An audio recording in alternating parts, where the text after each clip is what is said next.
وحتى الديانات المختلفة كتسمح للناس ياكلوا المحرمات إلا كان في هذا الشيء إنقاذ حياتهم من الموت.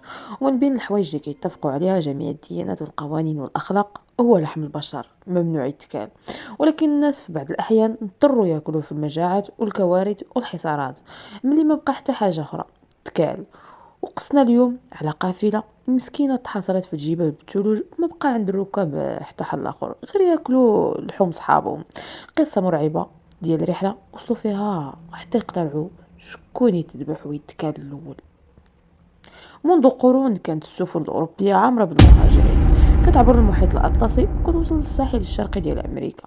الناس اللي كانوا جايين كانوا من أعراق وخلفيات مختلفة، هربوا من الحروب والفقر في بلادهم وبغاو حياة أحسن، ومع الوقت تزاحموا بزاف في ديك الجهة الشرقية حتى ولات البطالة والفقر منتشرين. وفي نفس الوقت الغرب ديال أمريكا كان باقي أرض خاوية مازال ما تسكناتش مزيان، وهذا الشيء خلى بزاف ديال الناس يمشيو ليه. وزادت الدعاية الكاذبة ديال النصابة اللي كانوا كيقولوا بلي الأرض عامرة بالذهب والثروات، وشجعت بزاف ديال الناس يمشيو. في 800 ماي 1846 خرجت قافلة صغيرة من بلدة سبريغ غانفليد، فيها 9 عربات و33 واحد من بين الرجال والنساء وأطفال. كانوا عائلات ديال جورج دونير وخوه جاكوب وصاحبهم جيمس ريد.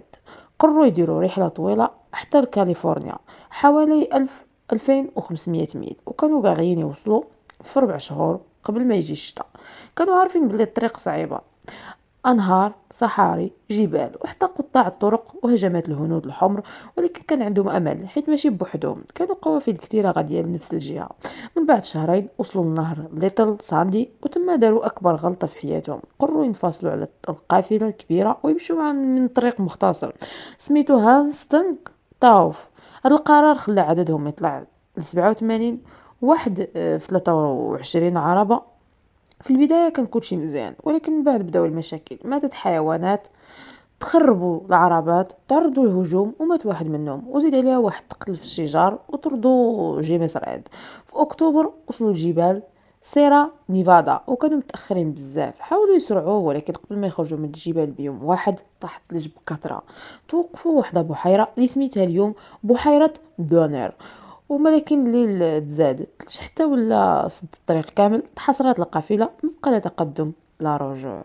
ومع الوقت سادت الماكلة، بداو يذبحوا الحيوانات ديالهم حتى سلاوهم كاملين. من بعد ولاو كياكلوا لحاء الشجر وجلود الحيوانات. فهاد الوضع قرروا